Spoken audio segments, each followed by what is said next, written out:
Hello everyone, সবাই কেমন আছেন?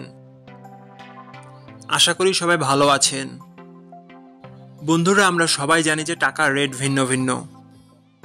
মানে কোনো দেশের টাকার রেট বেশি, আবার কোনো দেশের কম।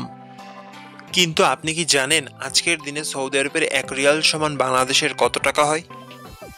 আপনার ধারণা কি ঠিক, নাকি অবাক হওয়ার মতো কোনো চমক আছে? এই ভিডিওটি বিশেষভাবে আপনার জন্য তৈরি, তাই শেষ পর্যন্ত দেখুন। কারণ আপনি যদি নিয়মিত টাকার রেট জানেন, তাহলে অর্থ লেনদেন বা বিদেশ থেকে পাঠানো রেমিটেন্সে লাভবান হতে পারেন। আজ বুধবার 19শে নভেম্বর 2025। আজ সৌদি আরবের 1 টাকা সমান বাংলাদেশের 32 টাকা 60 পয়সা, আর অপর দিকে বাংলাদেশের 1 টাকা সমান সৌদি আরবের 0 টাকা 031 পয়সা। বন্ধুরা, টাকার রেট প্রতি মুহূর্তেই বদলায়, আর এই পরিবর্তন আপনার আয়, খরচ, এমনকি সঞ্চয়ের উপর প্রভাব ফেলে। তাই নতুন রেট সবার আগে জানতে এখনই চ্যানেলটি সাবস্ক্রাইব করুন এবং বেল আইকন প্রেস করুন, যাতে কোনো আপডেট মিস না করেন। ধন্যবাদ, দেখা হবে পরবর্তী ভিডিওতে।